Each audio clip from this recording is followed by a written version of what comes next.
L'abbaye de Silvacan est un joyau de l'art cistercien situé sur la commune de la Roque-d'Enterron, sur la rive gauche de la Durance, côté sud du Luberon. Avec Sénanque et le Toronnais, Silvacan fait partie des 3 abbayes cisterciennes de Provence, appelées les 3 sœurs provençales, qui témoignent du grand rayonnement de l'ordre cistercien dans la région.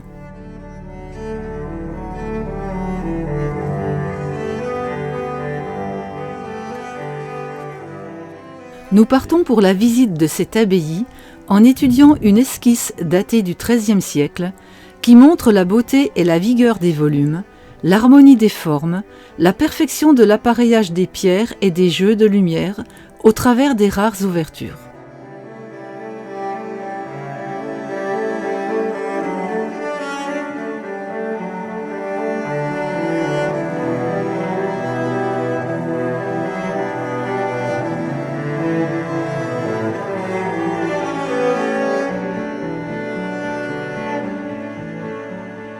Ici se dégage une atmosphère singulière, une totale sérénité, entre ombre et soleil, dans un cadre bucolique et calme.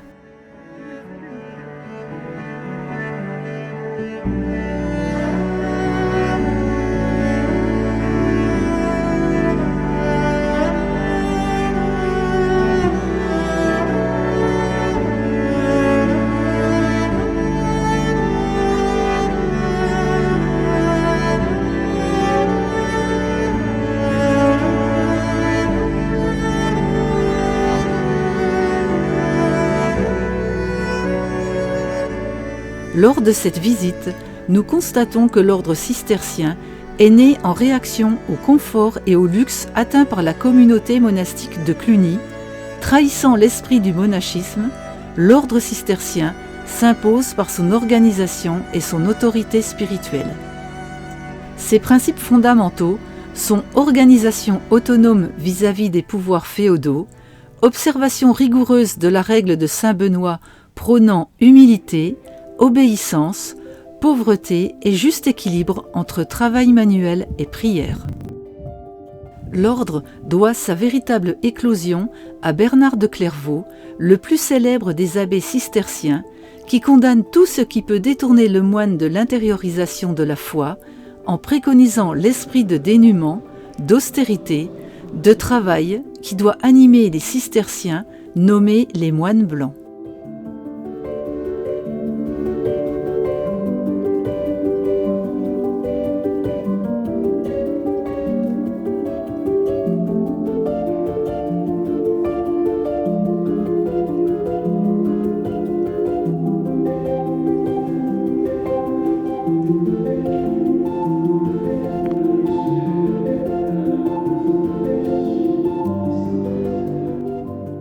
Nous pénétrons dans le cloître situé au centre de l'abbaye.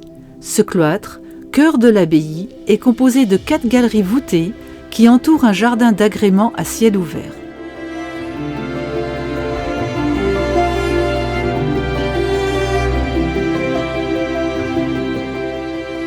Tout autour de ce cloître, les moines avaient construit des bâtiments traditionnels qui comprenaient des lieux de prière et de méditation, des lieux d'habitation et de travail.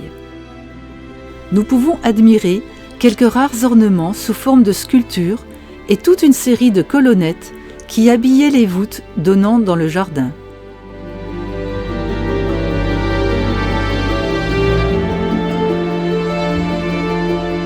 En entrant dans ce jardin, nous apercevons le puits ou lavabo qui permettait aux moines de se purifier les mains avant de toucher le pain, symbole sacré.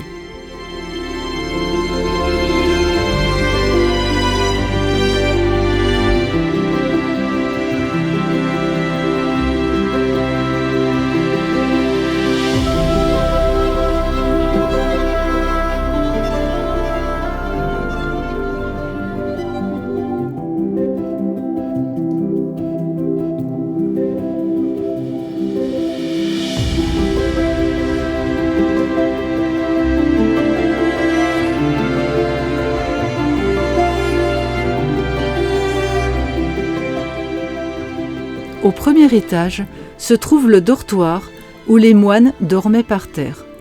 Dans la salle capitulaire, ou salle du chapitre, les moines lisaient tous les matins un chapitre de la règle de Saint Benoît. À l'est du cloître, la dernière salle est le chauffoir ou salle des moines. Elle est dotée d'élégantes voûtes gothiques du XIIIe siècle, surcroisées d'ogives. Seule pièce possédant une cheminée, c'est le lieu où s'effectuait la copie des manuscrits et les travaux de couture. En restaurant la règle bénédictine, inspirée par la réforme grégorienne, l'ordre cistercien promeut ascétisme, rigueur liturgique et érige dans une certaine mesure le travail comme une valeur cardinale, ainsi que le prouve son patrimoine technique, artistique et architectural. Vivant en autarcie et en retrait du monde, des villes et de ses tentations, les moines cisterciens défrichent, domestiquent le vent et l'eau et développent les forges et l'agriculture. La philosophie des cisterciens était une austérité des bâtiments qui avait pour objectif de ne pas détourner l'attention des moines qui devaient rester concentrés dans leurs prières. Le décor sculpté a été volontairement limité afin de ne pas détourner le moine de la prière. Il est réduit au volume souligné par la pierre elle-même et au thème de la feuille d'eau qui orne les chapiteaux, rappelant le lien avec Cîteaux. Ce site cistercien nous invite à prendre le temps. Les jardins d'abord et le bassin vont nous détendre instantanément. Nous sommes émerveillés par la douceur de ce lieu, son empreinte spirituelle et son histoire qui en fait le berceau de la roque.